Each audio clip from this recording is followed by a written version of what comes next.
नमस्कार, सवाल इंडिया का में आपका बहुत बहुत स्वागत है। मेरा नाम है अंकित त्यागी। इस वक्त आप एनडीटीवी इंडिया के साथ हैं। शुरुआत कर रहे हैं पश्चिम बंगाल सरकार को जो एक के बाद एक संदेशखाली मामले को लेकर अदालतों के दरवाजे वो जरूर खटखटा रहे हैं, लेकिन झटके लगातार लगते जा रहे हैं। संदेशखाली मामले में पश्चिम बंगाल सरकार को सुप्रीम कोर्ट से इस बार बड़ा झटका लगा है।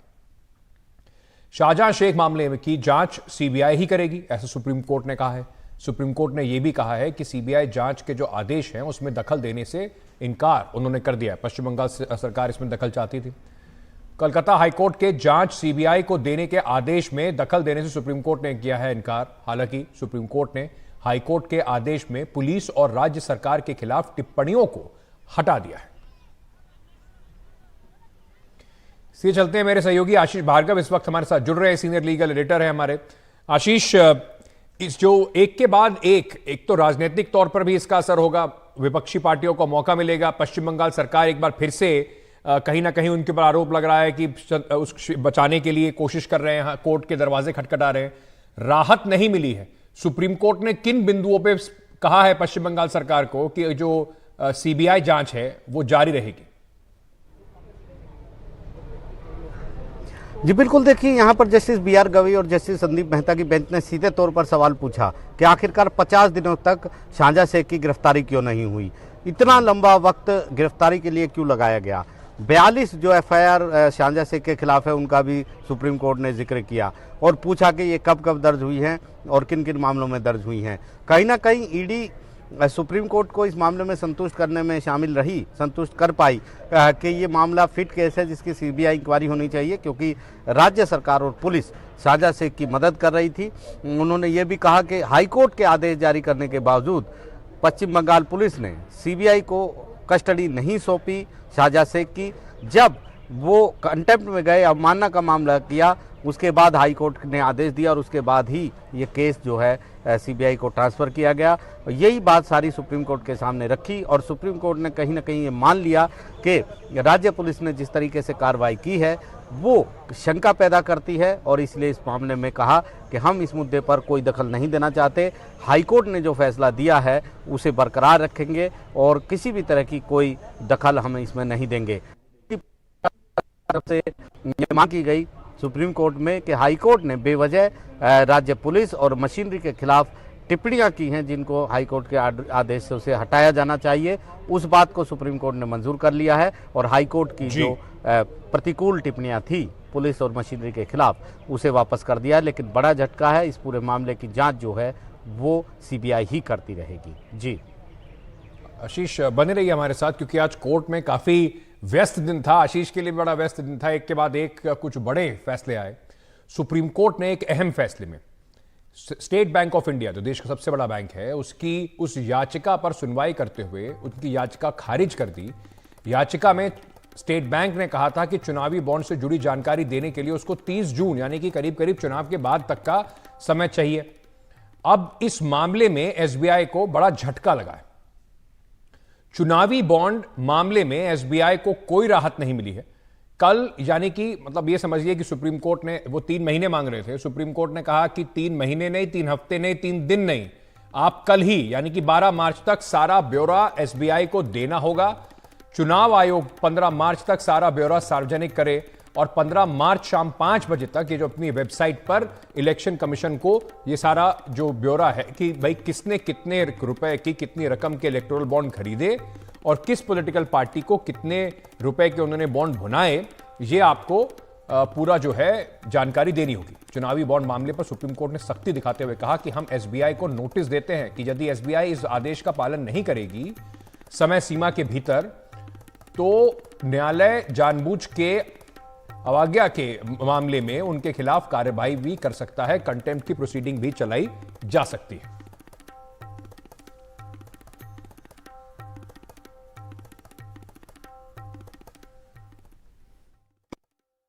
हमारे साथ याचिकाकर्ता जया ठाकुर हैं जो मध्य प्रदेश कांग्रेस में भी हैं। मैम, इस एसबीआई पर बड़े सवाल उठाए, कहा देश के नंबर 1 बैंक है और कोई मिलान की जरूरत नहीं है, जैसा आप कह रहे हैं डेटा हमें मिलाना है, हमने पहले भी आदेश दिए थे और इसके बाद उनकी सारी जो दलीलें हैं उनको ठुकरा दिया है। यही मांग लेकर आप आए थे?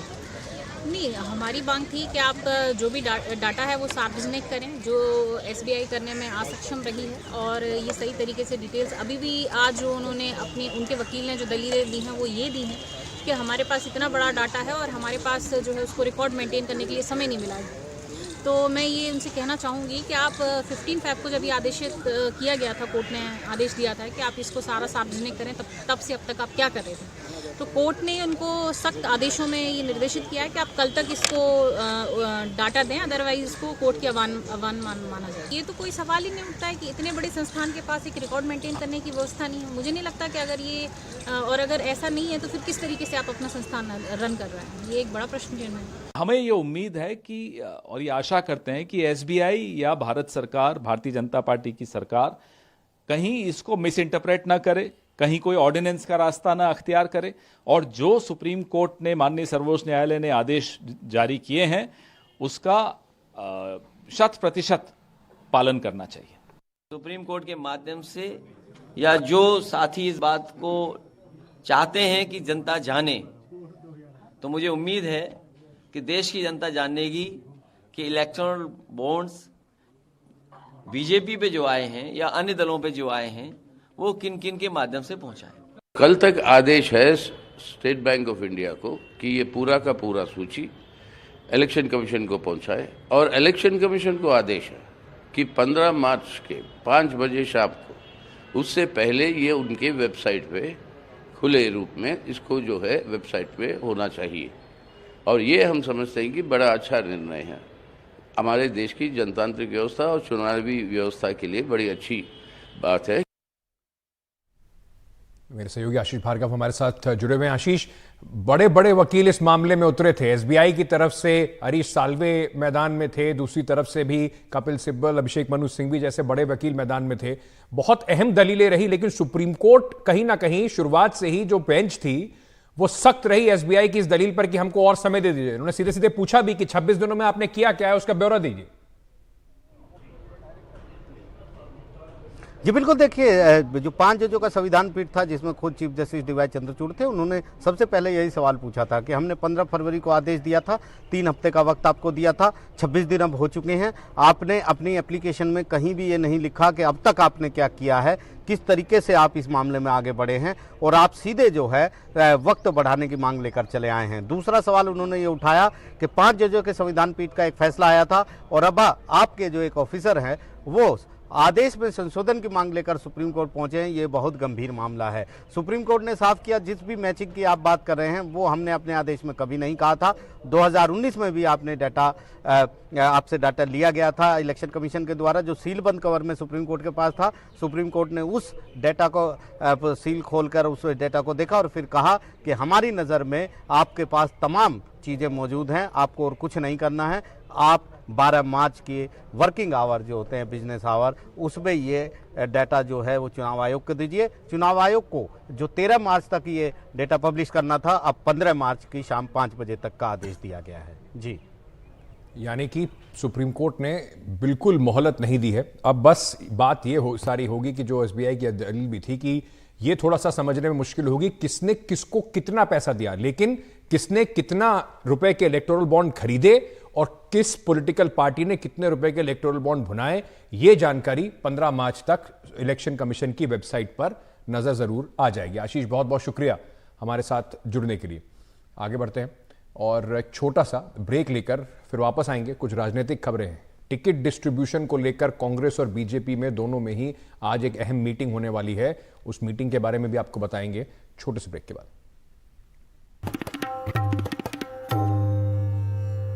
आज दिल्ली में बीजेपी मुख्यालय पर चुनाव समिति की बैठक होने वाली है, जिसमें 150 उम्मीदवारों के नामों पर मोहर लग सकती है। इस बैठक में हरियाणा, हिमाचल प्रदेश, चंडीगढ़, आंध्र प्रदेश, उड़ीसा, महाराष्ट्र, कर्नाटक, तमिलनाडु, बिहार के उम्मीदवारों पर चर्चा होगी और संभवतः वे उम्मीदवारों के नाम तय कर लिए जाएंगे और उनका घोषणा भी हो सकती है। इसके अलावा मध्य प्रदेश, गुजरात, तेलंगाना, उत्तर प्रदेश, उत्तराखंड की बची हुई सीटों के उम्मीदवारों के नाम भी तय किए जा सकते हैं।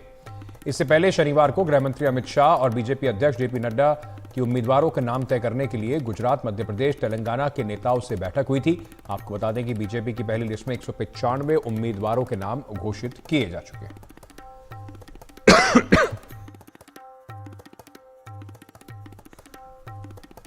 जब भारतीय जनता पार्टी इतनी तेज गति से काम कर रही है तो कांग्रेस पार्टी ने भी अब थोड़ी अपनी कमर कसनी शुरू कर दी है। आज कांग्रेस केंद्रीय चुनाव समिति की दूसरी बैठक भी होनी है। शाम करीब 6 बजे होने वाली इस बैठक में दिल्ली, मध्य प्रदेश, राजस्थान, गुजरात, उत्तराखंड और असम की करीब 70 सीटों पर उम्मीदवारों के नामों पर चर्चा होगी। दिग्विजय सिंह, अशोक गहलोत, सचिन पायलट, गौरव गोगोई, हरीश रावत जैसे बड़े नामों पर चर्चा हो सकती है। इससे पहले कांग्रेस अभी तक 39 उम्मीदवारों की एक लिस्ट जारी कर चुकी है। लिस्ट में राहुल गांधी, भूपेश बघेल जैसे बड़े नेताओं के नाम शामिल हैं।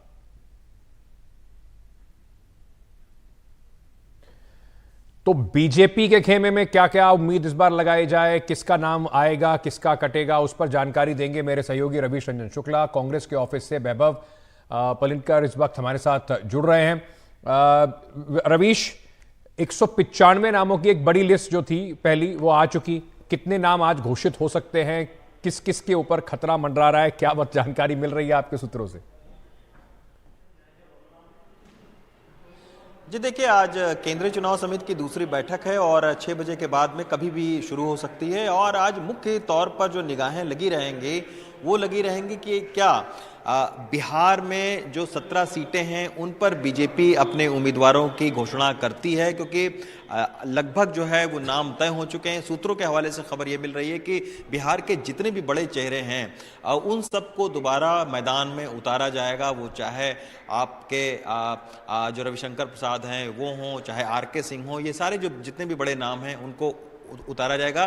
कुछ लोगों के नाम हो सकता है जिनकी रिपोर्ट कार्ड बहुत खराब है, उनके नाम भले कट सकते हैं। उधर कर्नाटक से एक खबर आ रही है कि ज्यादातर नए चेहरों को मौका दिया जाएगा। लेकिन सबसे ज्यादा सस्पेंस इस वक्त उत्तर प्रदेश में बनी हुई है कि क्या जनरल VK सिंह जो कि गाजियाबाद से सांसद हैं, क्या वो अपना टिकट बचा पाते हैं कि नहीं।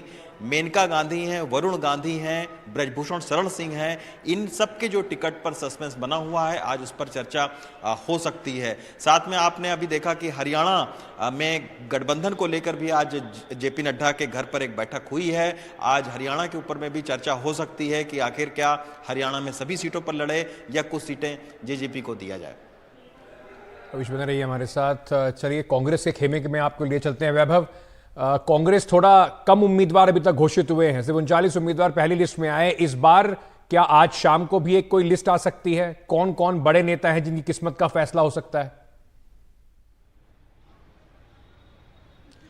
आपको बता दें कि एक लिस्ट कांग्रेस की इसके पहले आ चुकी है। आज शाम को 6 बजे कांग्रेस की केंद्रीय चुनाव समिति की बैठक है और इस चुनाव समिति की बैठक में उत्तराखंड, गुजरात, MP, असम, राजस्थान से जुड़ी करीब 60 से 70 सीटों पर चर्चा होगी। इसके अलावा दिल्ली की जो 3 सीटें इंडियन अलायंस में जो कांग्रेस के खाते में गई हैं उस पर भी चर्चा की जा सकती है। कई सारे हेवीवेट्स का इसमें नाम है और उन पर चर्चा की जा सकती है।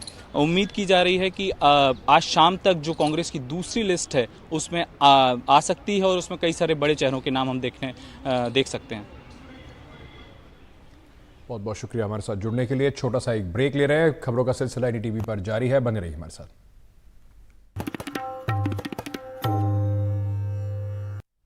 सूत्रों के हवाले से बड़ी खबर इस वक्त आ रही है। आज रात तक जारी हो सकता है CAA का नोटिफिकेशन।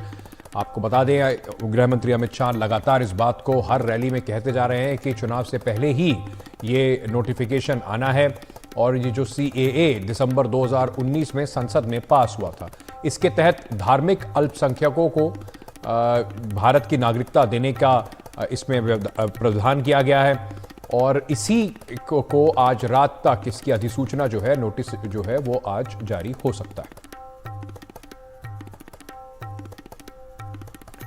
मेरे सहयोगी अखिलेश शर्मा इस वक्त हमारे साथ जुड़ रहे हैं। अखिलेश जी, ये एक बड़ा मुद्दा रहा है भारतीय जनता पार्टी के लिए। गृह मंत्री लगातार कहते रहे हैं कि चुनाव से पहले इसकी अधिसूचना आ जाएगी। तो ये जो आज रात तक की जो खबर आ रही है, क्या अहम बातें होंगी इसमें और इसका असर आप कैसे देखते हैं? देखिए, सूत्रों के हवाले से बड़ी जानकारी मिल रही है कि आज देर रात तक जो है गृह मंत्रालय अपनी ओर से नोटिफिकेशन जारी कर सकता है जो CAA के रूल्स हैं। आप जानते हैं कि जो CAA है वो तो पहले ही कानून बन चुका है, लेकिन जब तक कानून के नियम अधिकृत नोटिफाई नहीं होते तब तक कोई भी कानून लागू नहीं होता है। और लंबे समय से CAA के जो कानून के जो रूल्स हैं वो अभी तक नोटिफाई नहीं हुए, इसीलिए अभी तक ये लागू नहीं हो पाया है। इसका प्रावधान बहुत सिंपल है, वो ये है कि पाकिस्तान, बांग्लादेश, अफगानिस्तान में जो धार्मिक अल्पसंख्यक हैं, जो गैर मुस्लिम हैं, जिसमें कि हिंदू, हिंदू, बौद्ध, सिख, पारसी, ईसाई, ये तमाम जो अल्पसंख्यक है वहाँ के, और जो पारसी भी इनमें शामिल है और जिनका प्रोसिक्यूशन वहाँ पर लगातार होता है और जो भारत में आकर के शरण लेते हैं, इन्हें भारत की नागरिकता दे दी जाए। 31 दिसंबर 2014 से पहले जो भी आए हैं उन्हें इसकी नागरिकता दे दी जाए, ये इसमें कट ऑफ डेट भी तय की गई है। ये एक बड़ा राजनीतिक तौर पर संवेदनशील मुद्दा है, क्योंकि पश्चिम बंगाल में ममता बनर्जी बार बार इसका विरोध करती आई हैं। वो ये कहती हैं कि ये जो है इसको वो लागू अपने राज्य में नहीं होने देंगी, लेकिन फिलहाल जो जानकारी मिल रही है उसके मुताबिक सूत्र ये बता रहे हैं कि आज रात तक गृह मंत्रालय इन नियमों का नोटिफिकेशन कर सकता है। इसके लिए जो अप्लाई करना है सिटीजनशिप के लिए, उसके लिए पोर्टल बना दिया गया है, उसमें सारी तैयारियां पूरी हो चुकी हैं और ये सारे जो शरणार्थी हैं जिन्होंने यहाँ पर भारत में शरण ली है वो ऑनलाइन अप्लाई करके भारत की नागरिकता ले सकते हैं। बड़ी संख्या है ऐसे लोगों की। अगर आप राजस्थान की बात करें तो करीब 80,000 वहाँ पर ऐसे हिंदू हैं जो पाकिस्तान से भारत आए हैं, जिनका वहाँ पर लगातार प्रताड़ना उनकी होती रही और इसलिए उन्होंने यहाँ पर भारत में शरण ली है और उन्हें अब इस कदम के बाद भारत की नागरिकता मिल जाएगी। अखिलेश जी, बहुत बहुत शुक्रिया हमारे साथ जुड़ने के लिए। एक छोटा सा ब्रेक ले रहे हैं, ब्रेक के बाद वापस आ रहे हैं, बने रहिए हमारे साथ। प्रधानमंत्री नरेंद्र मोदी ने आज दिल्ली गुरुग्राम को जोड़ने वाली द्वारका एक्सप्रेसवे के गुरुग्राम खंड का उद्घाटन किया। 8 लेन वाले 19 किलोमीटर लंबे इस एक्सप्रेसवे का 41,000 करोड़ रुपए के खर्च से निर्माण किया गया है, जो दिल्ली के इंदिरा गांधी इंटरनेशनल एयरपोर्ट से गुरुग्राम बाईपास की रोड को सीधे जोड़ेगी।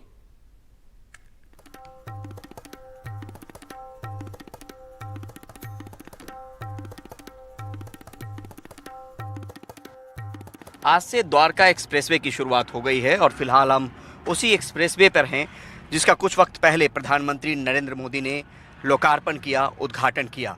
ये एक्सप्रेसवे अपने आप में समय बचाने में बहुत कारगर है और इसका 19 किलोमीटर का सेक्शन हरियाणा में है, बाकी करीब 10 किलोमीटर का सेक्शन दिल्ली में है और कुल लंबाई अगर बात करें द्वारका एक्सप्रेसवे की, अगर पूरा बन के तैयार हो जाए तो फिर 29 किलोमीटर है।